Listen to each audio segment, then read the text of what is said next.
I knew something was wrong the moment I stepped outside. At first, I couldn't figure out what it was. The street looked normal. The sun was shining. Birds were chirping. A neighbor was walking his dog. Everything seemed ordinary. Then I looked toward my driveway. And my stomach dropped. My police cruiser was gone. Not moved. Not borrowed. Gone. Completely gone.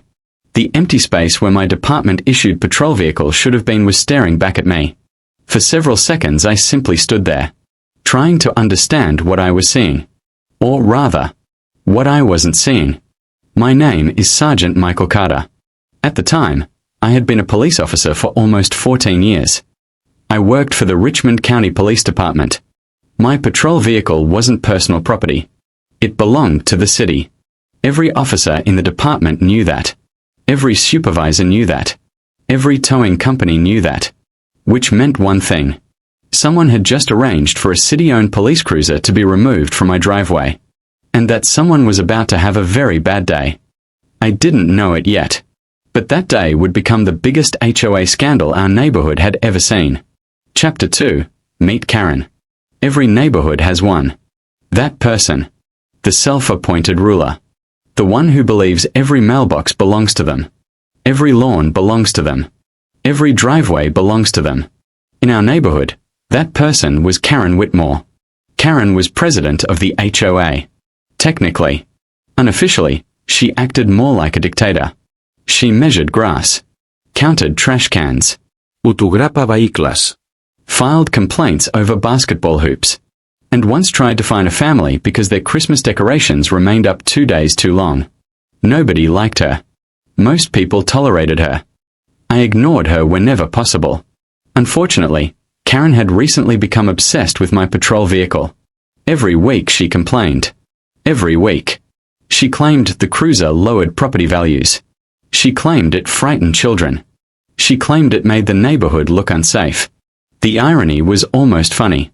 A marked police vehicle usually makes neighborhoods safer. But logic wasn't Karen's strongest quality. Control was. Chapter 3. The Warning. 3 weeks before the cruiser disappeared, Karen showed up at my house. Clipboard in hand. Expression already angry. I had just returned from a 12-hour shift. I was exhausted. The last thing I wanted was an HOA conversation. Yet there she stood. Officer Carter. Karen. She pointed toward the cruiser. That vehicle needs to go. I sighed. Department policy requires me to keep it. Not my problem. It actually is. No. Yes. She folded her arms. The HOA does not permit commercial vehicles. I laughed. That was my mistake. Karen hated being laughed at. It's not a commercial vehicle. It has markings. It's a police cruiser. It has markings. Ich zerrte her. She stared back. Then she handed me a violation notice. I looked at it. Then handed it back. Without saying a word. Karen's face turned red. She stormed away. At the time, I thought that was the end of it. I was wrong. Very wrong. Chapter 4. The Tow Company. After discovering the cruiser missing, I immediately called dispatch. Within minutes I learned where it had gone. A towing company on the other side of town had it. The dispatcher sounded confused. Very confused. Your cruiser was listed as an unauthorized vehicle. I almost laughed. An unauthorized police cruiser. That was a new one. I grabbed my keys and headed toward the tow yard. 20 minutes later I arrived. The manager looked nervous the moment he saw my badge. Then he looked terrified when I explained why I was there. Who authorized this tow?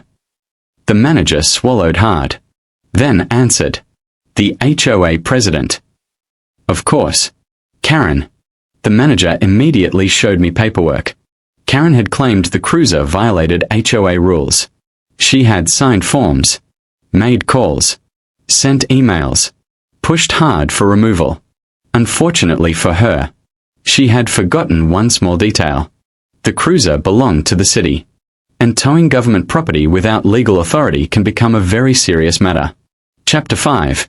Internal Affairs gets interested. By noon, the situation had reached police headquarters. By 1 o'clock, command staff knew about it. By 2 o'clock, internal affairs wanted answers. Not because they were investigating me. Because they were investigating what happened to department property. The city attorney became involved. Then risk management. Then the chief himself.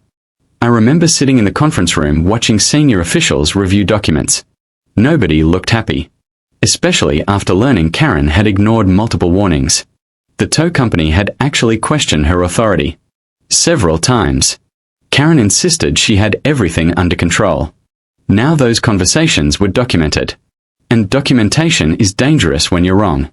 Very dangerous. Chapter 6. Karen celebrates too early. While city officials investigated, Karen made a huge mistake. She celebrated. Publicly. She posted on neighborhood forums. Bragged to residents. Told people she had finally solved the police car problem. Someone took screenshots. Then more screenshots. Then even more. By evening, those screenshots had reached city attorneys. And suddenly Karen's situation became much worse. Because now there was evidence she knew exactly what she was doing. Evidence matters. Especially when lawyers become involved.